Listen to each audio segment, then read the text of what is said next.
Всем привет, вы на канале Польза.нет Live, и сейчас мы пишем вход на Redmi Note 10T. Здесь всего 4 гигабайта оперативы, зато 128 гигабайт встроенной памяти. Продается этот телефон почему-то в России в основном, на Али там буквально 2-3 продавца. Почему, в чем его отличие, почему он так дорого стоит относительно своих собратьев, что у него с камерой, так как вы сейчас видите, он снимает на основную камеру 1080p 30 fps, и это предел. Кстати, звук я тоже пишу сейчас на этот телефон, поэтому можете сразу оценить, насколько хороша его основная камера. Разберемся? Tube 932, всем привет, вы на канале Польза.нет, меня зовут Саня, канал без мата. Розыгрыши море, читаем описание, какие сейчас актуальны. Постоянные, разумеется, это 5 Mi Band 6 серии, разыгрываются за лайк, подписку и комментарий к любому видео, но я думаю, вы и так в курсе. Подписывайтесь с колоколом, пишите в комментариях, что еще купить для обзора. А сегодня я расскажу вам о достаточно новом и интересном девайсе, потому что мало где он продается и не всем известно, что это такое. Redmi Note 10T. Полетели. Изготовлена коробка из плотного картона и оформлена минималистично. Но в этот раз, кроме названия и изображения телефона, ничего на ней нет. Ни спеков, ни информации. И в каком-то плане это мне нравится. Все очень просто и поэтому интересно. Открывается легко, и внутри нас ждет в первую очередь букет ароматов от картона, клея и китайского пластика. А только после уже идет сама комплектация. Телефон, блок питания на стандартные 33 ватта, кабель для зарядки USB Type-C, скрепка, неплохой чехол, заводская пленка на телефоне. И я не устаю повторять, что они моментально портятся, так что если заказываете телефоны и планируете клеить туда пленки или стекла, обязательно заказывайте вместе с этими телефонами, чтобы они сразу приходили. И последнее — это краткое руководство пользователя полностью на русском. Летим дальше. Корпус телефона изготовлен полностью из матового пластика, очень марково и с легкостью приобретающего повреждения, но он не скользкий. Хотя дизайн очень приличный глазу и в руке держать его удобно. Габариты относительно небольшие, 162 мм на 75 на 9 мм, а вес всего 194 грамма. Есть телефоны легче, но не скажу, что данный девайс ощущается сильно тяжелым. Главное, 200 нет и все. На корпусе расположен прорезиненный слот под 2 сим-карты 4G, и вместо одной из сим-карт можно вставить SD-карточку. Такой вот гибридный слот. Лучше бы, конечно, под 2 симки и карту памяти, но вот так. Инфракрасный порт, утопленная кнопка блокировки с встроенным отпечатком пальца, которая работает, как и у всех Xiaomi, отлично. Кнопка регулировки громкости с небольшим люфтом, разъем для зарядки USB Type-C, разъем под мини-джек, микрофон и 2 динамика. Разговорный и основной. Звук здесь моно, не стерео. Очень редко такое у Xiaomi бывает, но вот так. И с тыльной части расположен блок из 3 камер, примеры работы которых вы увидите, как всегда, в конце ролика. И увидели в начале, кстати. С лицевой части располагается дисплей Full HD+, DOT-дисплей с диагональю 6,5 дюймов, с разрешением 2400 на 1080 точек. Подбородок, будь здоров. Графический процессор Mali G57 MC2 с максимальной частотой 950 МГц. Плотность пикселей здесь приличная, 405 ppi. Частота обновления здесь эгегей, 90 Гц. И при этом он очень плавный. Дисплей Adaptive Sync обещают завести только с обновой, но на официальном сайте указано, что он будет контролировать работу дисплея по частоте обновления, это в играх до 90 Гц. Потоковое видео до 60 Гц и стандартный дисплей 50 Гц и видеоруководство 30 Гц. Пока что использовать данную функцию я не могу, и поэтому рассказать, как она показывает себя на деле, нет возможности. Датчик окружающего освещения тут аж на 360 градусов. Для себя никаких особенных и ощутимых изменений я лично не заметил. Просто автояркость отлично работает, без перепадов. Под разными углами в оттенке экран не бросает. Always on Display не завезли. Мультитач есть и берет все 10 пальцев, что неудивительно для телефона в 2021 году. Отпечаток пальца, встроенный в кнопку блокировки, работает отлично, как и распознавание лица. Спасибо, кстати, Google за это, а не Xiaomi. В очках узнает, но не в солнцезащитных. Но фронтальная камера занимает немало места по центру вверху экрана, что эпичный фейл. Далее. Note 10T оснащен 10-нанометровым 8-ядерным процессором MediaTek Dimensity 700. Интерфейс здесь MIUI 12, к сожалению, на базе Android 11, к радости. ОЗУ LPDDR4X не последняя, но и не медленная. А память здесь UFS 2.2. Скажем так, будем считать это золотой серединой среди среднячков. И доступно на выбор либо 4.64, либо 4.128, либо 6.128. Это было бы лучше, но у меня телефон на 4.128, как вы уже видели. Система занимает 11 гигабайт, NFC есть, Google Pay работает без проблем. Также имеется поддержка Wi-Fi, разумеется, двухдиапазонного и 4G сетей. Бенды 7 и 20 есть, 5G здесь нет, но ввиду того, что в моей стране его практически нету, не критично в ближайшие 3 года. В городских условиях работает все отлично. Bluetooth с версией 5.1. GPS по моим тестам работает с точностью до 1 метра и приходит к этому результату почти моментально. Вибро настраиваемые и в принципе хорошие. Датчики приближения работают без затруднений. Из датчиков есть еще датчик освещенности, акселерометр, гироскоп и компас. Емкость аккумулятора на 5000 мАч. В PC-марке выдал 10 часов с лишним и осталось еще 20. Производитель на официальном сайте указывает, что смарта хватит на 16 часов игр, хотя в Геншинге на 100% яркости за 1 час на средней графике улетело бодрых 30% заряда, но при этом яркость он не понижал, что хорошо, но по факту его хватает чуть больше, чем на 3 часа в тяжелых игрушках по автономности. Полный цикл зарядки от родного блочка 1 час 40 минут, PUBG на высокой графике выдает 29-31 FPS и температура не выше 42 градусов поднимается. В танках температура поднимается до 43 градусов, FPS не выше 55-60, что очень даже неплохо. Также я проверял на тяжелой игре Genshin Impact на средней графике. По тесту скачет от 6 до 24 FPS и нагревается до 44 градусов. Но помним, что просто не все игры адаптированы под эти процессоры, они довольно новые еще. В тяжелых играх фризы есть, и это не редкий случай. Стресс-тест прошел без проблем. В Antutu показал 239 тысяч попугаев, Storage-тест показал 32 тысячи. В тротлинг-тесте на 30 минутах и 100 головках максимальный показатель гипсов 208, минимально 148. Результаты 3D Mark вы видите на экране, летим дальше. Тыльная камера не сильно выпирает, но без чехла лучше не рисковать. В блоке 3 камеры, макро на 2 мегапикселя, основная камера на 48 мегапикселей с фокусным расстоянием в 4,7 мм и датчик глубины на 2 мегапикселя. Поддержка записи видео с основной камеры всего 1080p 30 fps. Фронталка на 8 мегапикселей, максимальное разрешение для записи видео тоже 1080p 30 fps. Пример вы сейчас увидите на экране.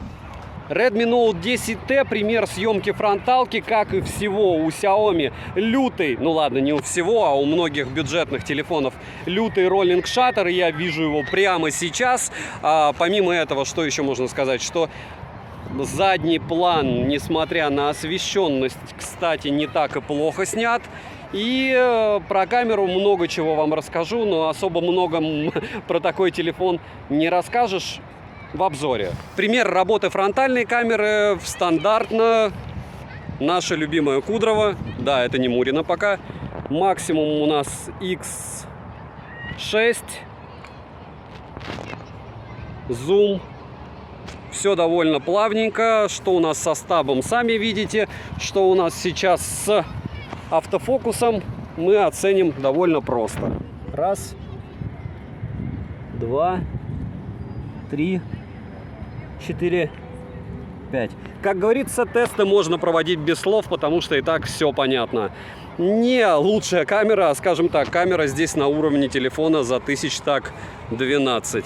Самый главный минус, который стоит выделить в первую очередь, это разрешение для съемки видео с основной камеры. Конечно, это лютый фейл за такую цену. Но вы сами все видели. Хотя, с другой стороны, более-менее адекватная картинка. Огромная фронтальная камера посреди дисплея тоже минус. И звук здесь моно, что редкость для Xiaomi. Даже за долларов 120 обычно у них не моно. Цена в районе $300. Ссылка в описании к видео. Если кто-то будет заряжен этот телефон купить где-то в районе $250, он будет во время сейла 23 августа. Все промокоды и купоны и выгодные приложения обязательно смотрите в моем телеграм-канале. По телефонам там тоже очень много интересного, и Redmi кое-что новое тоже выпускает, поэтому смотрим, оцениваем, закидываем в корзинки, потому что я точно буду покупать этот новый Redmi, он не хуже, чем 10T, а дешевле выходит. Вдруг на момент вашего просмотра в принципе появятся какие-то супер промики, поэтому смотрим. Резюмирую, смартфон неплох, но цена кусается более чем прилично. Единственный плюс огромный, это то, что можно рядом с домом его купить или на Тмоле заказать, и он будет у вас через 3 дня. И даже для обыденного использования не посоветуешь его из-за съемки Full HD. По автономности это не худший показатель, хотя и не топовый. В принципе, работает без тормозов. Девайсу скромное, да, и опять же с той точки зрения, что если вы его купили. Если вы его собираетесь покупать, я это дело, к сожалению, не советую, потому что за эти деньги существует просто море смартфонов. Посмотрите любой из моих топов. Топ-10 смартфонов Xiaomi, топ-10 смартфонов до 25 тысяч рублей, там есть и за 20-ку. И любой вообще топ смартфонов, который есть на канале. Любой смарт из десятки практически всегда будет лучше по соотношению цена-качество, чем этот, и по возможностям камеры. Все ссылки в правом верхнем углу, если что. Не забываем подписываться с колоколом, писать в комментариях, что бы вы еще хотели увидеть на обзоры. Напоминаю, Mi Mix 4 и Huawei P50 Pro у меня уже летят для того, чтобы я на них вам сделал обзор, как и Explorer Edition от Realme. Не скажу, что это прям супер-мега смарты согласно цены-качества, но ожидаемые. Приходите все 22 числа на стрим топ-10 товаров, которые я буду покупать на распродаже на Али, плюс гайд по этой распродаже на основном канале. Спасибо за просмотр, добра и удачи вам, дорогие друзья.